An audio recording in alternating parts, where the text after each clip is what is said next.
આપણે તુવેર દાળની ખીચડી કરશું વઘારેલી. આપણે 1 વાટકી તુવેર દાળ લઈશું અને 2 વાટકી ચોખા લઈશું. આપણે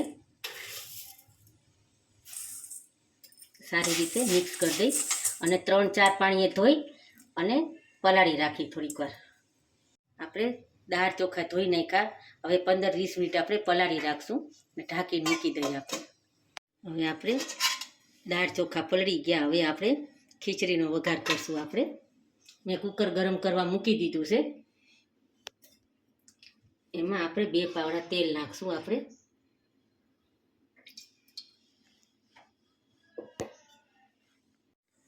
તેલ આવી ગયું. આપણે 1 ચમચી રાઈ નાખશું,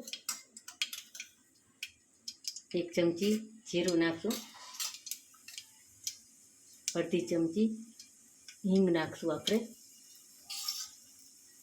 હું સાદી જ ખીચડી વઘારું છું તુવેર દાળની. કંઈ બીજા કંઈ હું નથી નાખતી. કંઈ વેજીટેબલમાં શાક ને એવું ને સાદી જ કરું હું. ખીચડી નાખશું આપણે દાળ ચોખા.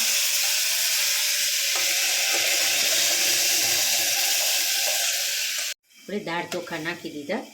હવે મસાલા કરશું. આપણે સ્વાદ મુજબ મીઠું નાખશું. આપણે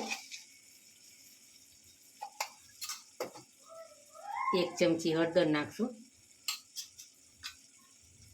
2 ચમચી ધાણા જીરું નાખશું અને 3 ચમચી લાલ મરચું નાખશું. આપણે સારી રીતે હલાવી નાખશું.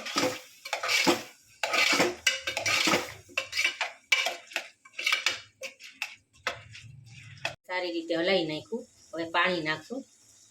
1 ગ્લાસ પાણી નાખ્યું.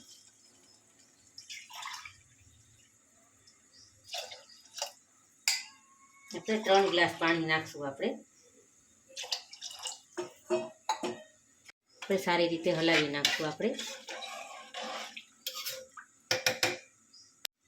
3 ગ્લાસ પાણી નાખ્યું તો થોડુંક હજી નાખશું. આપણે થોડીક ઢીલી કરવાની છે.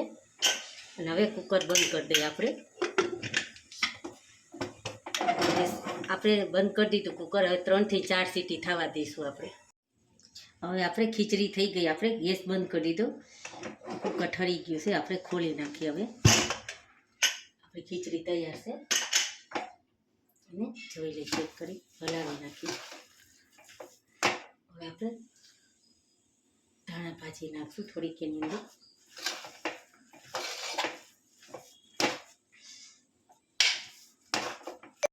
હવે આપણે હલાવી નાખીએ. હવે આપણે સર્વ કરી નાખીએ.